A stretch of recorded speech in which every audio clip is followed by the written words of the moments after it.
आज से पहले जम्मू यूनिवर्सिटी के अंदर कई सारे प्रोफेसर्स के ऊपर एलिगेशंस लगाए गए हैं, कई सारे प्रोफेसर्स की जो है वो वीडियो क्लिप्स यूट्यूब के ऊपर भी है, लेकिन उन प्रोफेसर्स पे कार्रवाई नहीं हुई। आखिरकार इसी प्रोफेसर पे क्यों कार्रवाई हुई? क्या ये ऐसी कम्युनिटी से था इसीलिए इस पर कार्रवाई की गई है?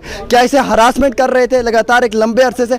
ऐसे कैसे पॉसिबल हो सकता है? पिछले 17 साल से एक प्रोफेसर यूनिवर्सिटी के अंदर काम कर रहा है और इस बारी लगभग 23 कंप्लेंट्स उसके खिलाफ चली गई हैं हरासमेंट की। ये सब एक गेम है। शायद यूनिवर्सिटी के अंदर कुछ लोग मिलकर एक प्रोफेसर को हरास कर रहे थे लंबे अरसे से। आज इसीलिए इतनी यूनिवर्सिटी के सारे तालिब इल्म यहाँ पे जमा हुए। सवाल तो ये है कि अगर इस प्रोफेसर को हरासमेंट की जा रही थी, क्या इस बुनियाद पे कास्टिज्म बेसिस पे? और सबसे बड़ा सवाल यह है कि वाइस चांसलर साहब ने अभी तक रिप्लाई क्यों नहीं दिया है? यूनिवर्सिटी के अंदर कैश कमेटी में इतनी सारी कंप्लेंट्स है, उनका आज तक क्या जवाब दिया? इसी एक प्रोफेसर, सिंगल प्रोफेसर को क्यों टारगेट किया? ये इन सब स्टूडेंट से जानने की कोशिश करेंगे। मुझे सबसे पहले ये जवाब दें, आज से पहले भी कई सारी कंप्लेंट्स हुई हैं प्रोफेसर्स के खिलाफ, क्या उन्हें इस तरीके से सर्विस से सस्पेंड किया है? क्या उनके खिलाफ कार्रवाई हुई है जिस तरीके से इस प्रोफेसर के खिलाफ कार्रवाई हुई है? देखिए, जब मैं पिछले 5 साल से इस जम्मू विश्वविद्यालय में पढ़ रहा हूँ, मेरी नॉलेज में तो ऐसा कोई केस नहीं है कि किसी के ऊपर सेक्सुअल हरासमेंट का या कोई भी केस लगा हो और उसको 3 दिन के अंदर सस्पेंड कर दिया हो। इन्हें 3 दिन में सस्पेंड किया? बिल्कुल। 1 तारीख को एलिगेशन लगते हैं जो हमारी जानकारी में है।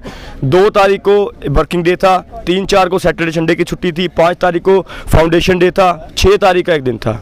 तो 7 तारीख को उनको डिसीजन दे दिया जाता है कि आप सस्पेंड हैं, आप पढ़ा नहीं सकते, आप एग्ज़ाम मार्किंग शीट नहीं चेक कर सकते, आपको कोई इख्तियार नहीं, आपके सारे इख्तियार छीन के आपको रजिस्ट्रार ऑफिस अटैच किया जाता है। ये क्यों हो रहा है? क्या लगता है यूनिवर्सिटी के अंदर कुछ लोग ऐसे बैठे हों? यहाँ पे एक लॉबी बन चुकी है, लॉबी वाइज है। बिल्कुल। यहाँ पे जो इनके इस लॉबी के अंदर जो इनकी धुरी के आसपास मंडराएगा, जो इनको जी हुजूरी करेगा, उसको अच्छे पद दिए जाएंगे, उसको अच्छी पोस्टें दी जाएंगी, और जो उनके सामने सर नहीं झुकाएगा, जो इनकी मांगों को, जो इनके साथ कॉम्प्रोमाइज़ नहीं करेगा, उसका यही हश्र किया जाएगा। क्या ये सच था कि इन्हें डिस्पोजल वाले कप में चाय देते थे? इस तरीके का इनके साथ व्यवहार था? देखिए, वो हम लोगों को इस बात पे अब बहुत सारी बातें निकल रही। उनकी कुछ जो कल एक मीडिया के साथ उनकी पत्नी ने भी बात की, उसमें उन्होंने कुछ चीज़ें बोली, लेकिन हम लोग उसकी चीज़ के हमारे संज्ञान में नहीं कि उनके साथ कुछ ऐसा हुआ। अगर ऐसा कुछ हुआ तो वो भी बहुत दुखद है, लेकिन एक प्रोफेसर हमने खोया है। हम इस टाइम पे जाति धर्म की बात से ऊपर उठ के, लेकिन जो जम्मू यूनिवर्सिटी ने उनका एक इंस्टीट्यूशनल मर्डर किया है। क्या है आपको लगता है कास्टिज्म हुआ है? कास्टिज्म बेस के ऊपर जम्मू यूनिवर्सिटी के अंदर ये टारगेट किया है? देखिए, मेरे संज्ञान में ऐसी कोई बात, लेकिन अगर ऐसा हुआ है तो वो बड़ा शर्मनाक है, दुखद है। आपके संज्ञान में क्या है? आप प्रोटेस्ट कर रहे हैं इतने सब बच्चों? हमारे संज्ञान में ये है कि मैं आपको बताना चाहता हूँ, 26/11 का हमला होता है, कसाब पाकिस्तान से यहाँ पे आया, सबको पता था वो टेररिस्ट है, उसने यहाँ पे हमारे इतने मासूम लोगों के कत्ल किए, उसको भी वकील दिया गया सरकार की तरफ से। हमारे संविधान में इतनी वो है कि वो भी अपना पक्ष रख सकता था। उसको 5-6 साल तक जेल में रखा। उसका जब पूरा मुतमईन हो गई सरकार कॉन्स्टिट्यूशनली कि ये हाँ ये कल्प्रिट है, ये दोषी है, उसको फांसी के तख्ते पे लटकाया गया। क्या चंद्रशेखर, हम पूछना चाहते हैं, हमारे प्रोफेसर कसाब से भी क्रूर थे? क्या उनको अपना पक्ष रखना? ठीक है, उनके ऊपर एक इल्ज़ाम आप बोलने लगा, इनकी ही थ्योरी है, उनके ऊपर एक इल्ज़ाम लगा। क्या आपको लगता है ये इल्ज़ाम सही लगा है गलत? देखिए, वो सही गलत का जो उन्होंने बात लिखी वो तो कि सब सच है, कहानी झूठी है। वो साइकोलॉजी के प्रोफेसर थे।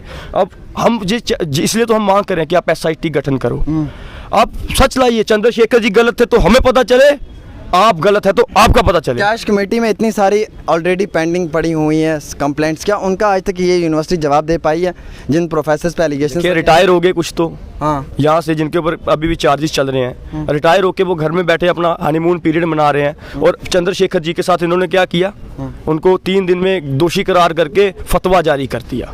ये तानाशाही नहीं तो क्या है? हम उसी तानाशाही के खिलाफ आज यहाँ पे हम ये कहना चाहते हैं, सबसे पहले SIT का गठन हो, दूध का दूध, पानी का पानी हो। यूनिवर्सिटी के बाकी प्रोफेसर आपके हक में आए, आप लोगों के साथ है? कल तो जो हमारे जूटा जो है जम्मू यूनिवर्सिटी टीचर्स एसोसिएशन जो है, उसने भी पेन डाउन स्ट्राइक की जो है एक की थी, उनका भी अपने लेवल पे वो कर रहे हैं। लेकिन हम ये कहना चाहते हैं कि जो तानाशाही चल रही है, अगर एक प्रोफेसर को ये खा सकते हैं, उसके मर्डर कर सकते हैं, तो छात्रों की, स्टूडेंट्स की, तालिब इल्मों की क्या हैसियत है, क्या ताकत है कि वो यहाँ पे सर्वाइव कर पाएंगे? स्कॉलर के साथ कितना है? क्या समझ में आता है ये सब क्यों हुआ? आखिरकार इस एपिसोड का कारण क्या है? क्या वजूहत है? आप स्टूडेंट्स हैं, आपके जहन में कुछ तो होगा। देखिए, इन्हीं वजूहत को जानने के लिए हमारी वाइस चांसलर साहब अभी जहाँ से आए थे तो उनसे बात हमने बोला SIT का गठन करो। क्या जवाब दिया? उन्होंने बोला कि मैं इसको बात करके इसको रिकमेंड करूंगा आपकी मांग। उन्होंने पॉजिटिव बात की, ठीक है करेंगे तो ठीक है, नहीं तो हम लोग तो हैं ही इधर। प्रोटेस्ट कंटिन्यू बिल्कुल हम करेंगे। ये हमारे साथ जम्मू यूनिवर्सिटी के वो तालिब इल्म हैं जिनके इल्ज़ाम लगाए जा रहे हैं। सबसे बड़ा सवाल एक ही है कि आखिरकार एक प्रोफेसर को इतना हरास क्यों किया गया है। क्या वो एक ऐसी कम्युनिटी से था जिसको लेकर चलते हुए बाकी प्रोफेसर्स की जानिब से उसे जो है वो हरासमेंट का सामना करना पड़ा। और साथ ही साथ इस यूनिवर्सिटी के अंदर कई सारी कंप्लेंट्स हैं, कई सारे, कुछ तो यूट्यूब के ऊपर भी रिकॉर्डिंग्स पड़ी हुई, आज तक उनका कोई जवाब नहीं दे पाया। लेकिन सिर्फ इसी एक प्रोफेसर को टारगेट करना, इसी एक प्रोफेसर के साथ इस तरीके का व्यवहार अपनाना, ये अपने आप में एक बहुत बड़ी शर्म की बात है। हम भी यूनिवर्सिटी के एडमिनिस्ट्रेशन से अपील करते हैं कि इस सब चीज़ को मद्देनज़र रखते हुए इसमें एक सिट तैनात की जाए और वो जो प्रॉपर वेरिफिकेशन है वो करें। हालांकि पिछले 17 साल के इस पूरे टेनवर के अंदर अभी तक इन पर ऐसे इल्ज़ाम नहीं लगे थे, लेकिन एक ही बार 23 कंप्लेंट्स उनके खिलाफ चलेगी, कैसे पॉसिबल हो सकता है? ये पॉसिबिलिटी वाली एक चीज़ देखनी पड़ेगी। फिलहाल जम्मू यूनिवर्सिटी से ग्राउंड जीरो की रिपोर्ट डेली तस्कीन पे आमिर सुहेल के साथ। अगर आपका सपना कोई सरकारी नौकरी का है और अभी तक नहीं हुआ है सफल, तो देर किस बात की, आज ही ज्वाइन करें कैरियर अड्डा जम्मू। जम्मू कश्मीर का एक ऐसा इंस्टीट्यूट जो बच्चों के उज्जवल भविष्य के लिए लगातार फ्री कोचिंग मुहैया करवा रहे हैं। JKSSB, panchayat secretary, SSC, banking और अन्य गवर्नमेंट जॉब एग्जाम्स के लिए हर सोमवार को नए बैचेस शुरू होते हैं। पिछले 4 साल में लगभग 2000 से ज्यादा बच्चे अपने सपनों को पूरा कर चुके हैं। अगर आपका भी सपना है सरकारी नौकरी का, तो हमारा पता है career Adda Jammu, Gurudwara road, opposite doctor Dara Singh clinic, Rehari Chungi, Jammu.